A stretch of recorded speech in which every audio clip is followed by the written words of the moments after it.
பலி இல்ல, ஒரு ஆள் கூட மயக்கம் போட்டு விழல. இங்க மட்டும் எப்படி அவ்வளவு தெளிவா மயக்கம் போட்டு விழுந்தாங்க? கோட்டை செந்தில் பாலாஜி கோட்டை அப்படிங்கிறாங்க. அப்ப அந்த கோட்டையை அவங்கள கைப்பற்றலாம்னு பாக்குறாங்களா? அடுத்தாலும் வரக்கூடாது யாருமே. குடும்பாட்சியாவே இருக்கணுமா? மத்தால எதுலுமே நிக்க கூடாதா? நடிகர் பார்க்கலான்னு வந்திருப்பாங்க சில பேர், கட்சிக்காரன் சில பேர் வந்திருப்பாங்க. ஒரு ஆர்வத்தில் அவங்கள போய் படத்தில் நடிக்கிற வர்றாங்க அப்படின்னு சொல்லி பாக்குறது கூட வந்திருப்பாங்க. அதுக்காக இந்த மக்கள் இப்படி பாதிக்கப்பட்டது பரவாயில்லைங்களா? இதுக்கு இவருக்கு சம்பந்தமா இல்லையா?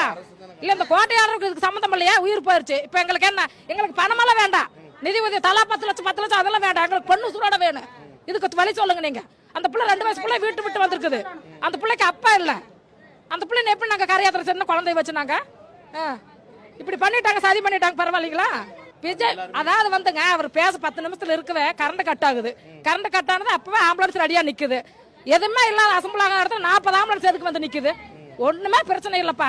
நல்லா பேசிட்டு இருக்கிற எதுக்கு 40 ஆம்புலன்ஸ் வந்து நிக்குது? சந்தேகப்படுற மாதிரி இருக்குது. தண்ணி பாட்டில் வீசுறாங்க, அந்த தண்ணி பாட்டில் கொடுத்து எல்லாம் மயக்கம் போட்டு விழுகிற மாதிரி விழுறாங்க. கூட்டத்தில் அதிகமா போட்டு நெரிசல்ல போட்டு மிதிச்சுட்டாங்க. மிதிச்சா என்ன உசுரதான் போக செய்யும்? இந்த மாதிரி அசம்பாதம் நடந்திருக்குது.